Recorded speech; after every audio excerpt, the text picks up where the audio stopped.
Hello, everyone. This is Russ Curlin, and welcome to another episode of Coach's Corner. In this episode, episode number 5, we're going to talk about sky control.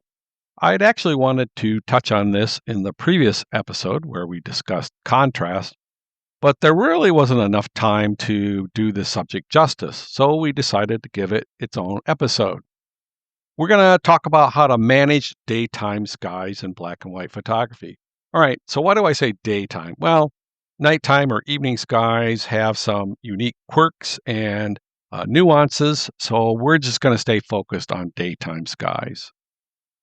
Now, skies are often important compositional elements in photography, whether they are counterbalancing the primary subject, setting the tone or mood, acting as a canvas or backdrop, creating negative space, or even conveying a sense of movement.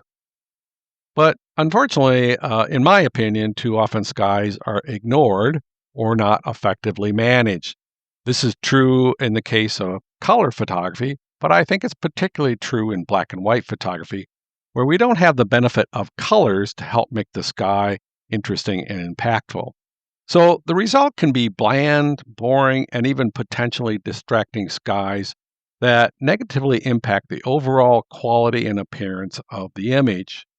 So, for this reason, I think that effective management of a sky can really make the difference between an average photograph and a great photograph. All right, so given that, what does a well managed sky look like? Well, first off, I think it's important to note there really is no such thing as the perfect sky. A well managed sky really depends on several things. First and foremost is the type of sky that we're dealing with. There are a number of different skies that we can encounter, and you see a few of them listed there. So that really sets the stage for us. But it also depends on how our image is composed. And I'm not just talking about framing and leading elements, rule of thirds, all those kind of things, but how much of the sky is in your image? How much does it comprise of the overall image? Is it just a little sliver or corner? Is it 50% or is it more like 80, 90%? And of course, it depends on how it's captured and edited. In other words, the exposure and other camera controls you use, filters and so on. And then what you do as far as editing during post-processing. And we're going to talk about both of these here in a few moments. But perhaps most importantly is your personal preferences. How do you like the sky to look? What do you like? Okay. So what I like in a sky, what I think is an ideal sky, may not be what you think is an ideal sky. So therefore, I think it's extremely important for you to be mindful and intentional about the appearance of the sky from beginning to end. Now, things don't always work out as planned. We may have visions of having a certain kind of sky when we head out, but sometimes Mother Nature doesn't cooperate. So we can run into what I call challenging skies. And here's an example of what I'm talking about here. And this is not necessarily an all-inclusive list, but these situations can prove to be a little bit more challenging. And when we encounter these things, we really have 4 options in front of us. The first one is to wait for the sky to change. Now, that could be a long time, so we may not have the opportunity or even want to sit around and wait. We can, of course, come back another day or time. And again, we may not have the advantage of doing that. Of course, we can choose to not take the shot. And then lastly, we can take the shot and try to make it work. Now, I've done all of these, but the one that I probably have done the least is not to take the shot. Okay. My philosophy is that memory is cheap, so why not take the shot? And experience tells me that I can usually, not always, usually get a fairly decent image. So if you can't wait or come back another time, take the shot. All right, so let's talk about some in-camera techniques or field techniques, if you will. The first one is the use of filters, specifically polarizing and or neutral density grad filter. Most of you know what a polarizing filter is and when to use it. But if you take a lot of pictures with significant skies in their landscapes and so on, and you don't have a polarizing filter, I suggest you go out and get one. The neutral density grad filter, perhaps not as common. What that does is you can use it to darken the sky and improve the contrast, particularly useful where you really have some bright skies and perhaps darker foregrounds. So it helps you balance the exposure a little bit. If you're shooting black and white film or using a monochrome digital camera, you can use colored filters, and I'm not going to really talk about those. You can bracket exposures to create an HDR image. We've talked in a previous episode a little bit about that. This is particularly important where you've got a wide range of exposure values between shadows and highlights. As a rule, 7 to 9 stops. Creating an HDR image can really help circumvent some of that stuff and works very well. If you have bright clouds, those bright sunny days and with those big fluffy clouds that are extremely bright, I suggest consider exposing to the left, okay?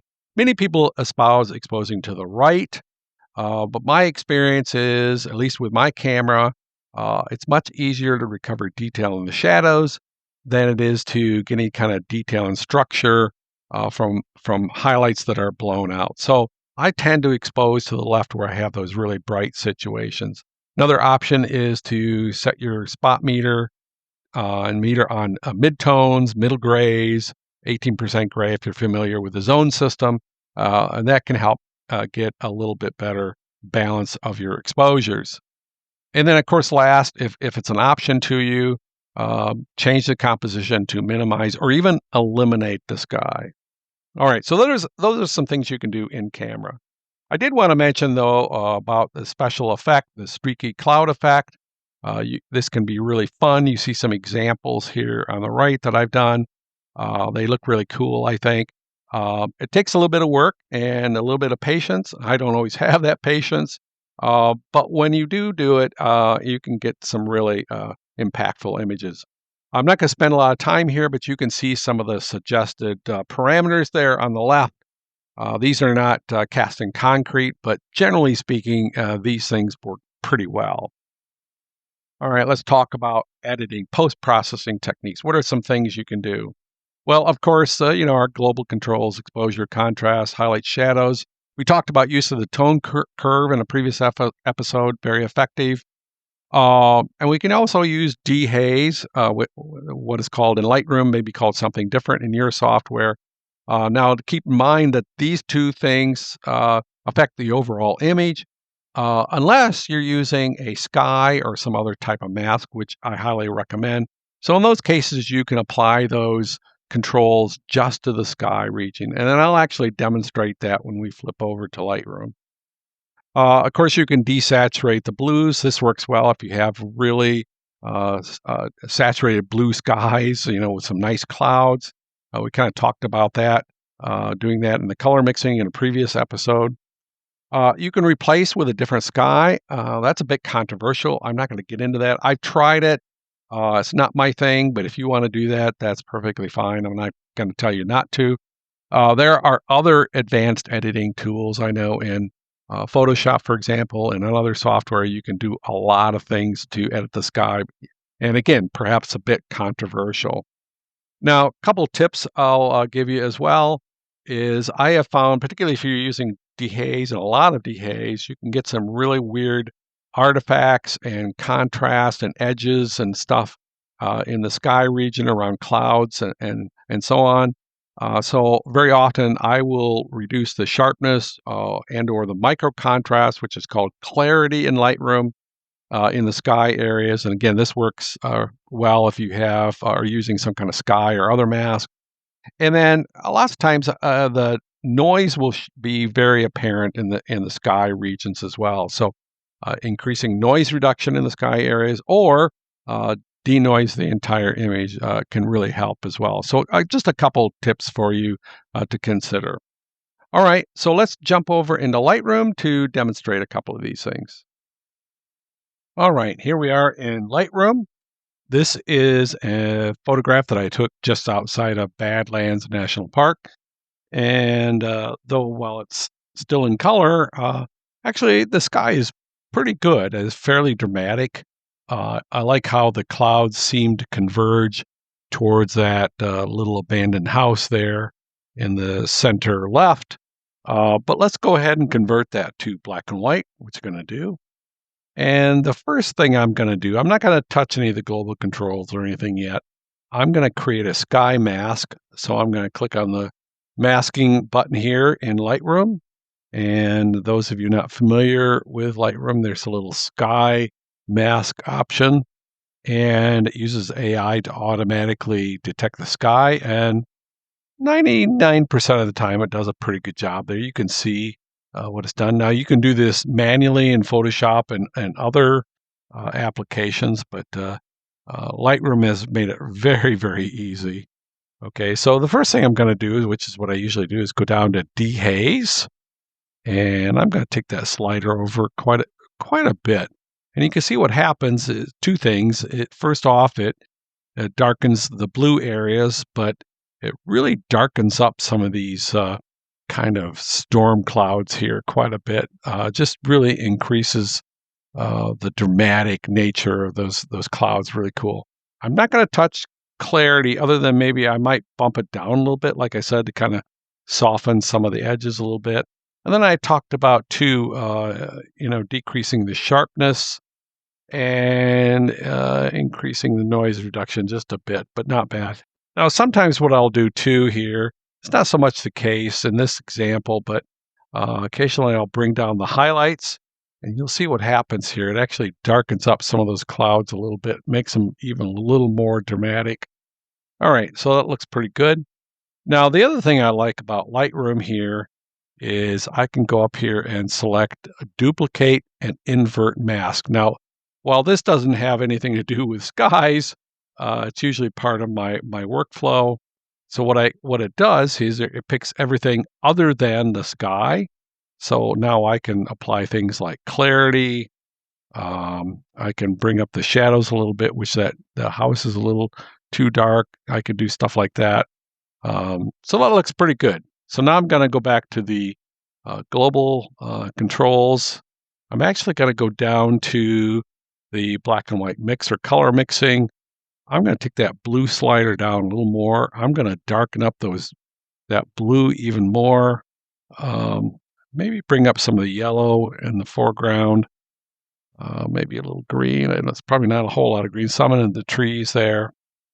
All right, so you can see with just some very quick changes how we've made a really dramatic sky. It looked pretty good beforehand. In fact, let's look at the before and after. Again, the before was pretty good in black and white, but we've really made a huge difference in this image just by doing a very few controls, dehaze, clarity in the foreground, bring up some of the shadows. And I could tweak it a lot more than that, but just very quickly, we've made a pretty impressive image. So, all right, so let's go back to the presentation. All right, here we are back in the presentation. Let's talk about some takeaways or things that you could do to help put the stuff that we've talked about into practice. The first thing is I would suggest that you write down on a piece of paper or in your tablet or wherever the kinds of skies that you like, that you find most interesting, and why. And you may find it helpful to go out and look at photographs by other photographers, either online or in Vero, but just get an idea of the kinds of things that you like with regards to a sky. Now, if you have the opportunity, go out and try to photograph a bunch of different scenes with those skies. Try to use some of the in-camera techniques to optimize those skies. As I talked before, if you don't have a polarizing filter, get one. So basically just try some of those things out. Then edit those images, or if you don't have the opportunity to go out right away and photograph some of those scenes, maybe use some older images from your own portfolio. And then using your software, experiment with various controls, but especially masks. I really encourage you to explore that to make the skies match what you wrote down in the first step. All right? Okay, well, thanks for watching, everybody. As always, we welcome any questions, comments, or suggestions you have. And then our next episode, number 6, we're going to talk about composition and seeing in black and white. Take care, everybody.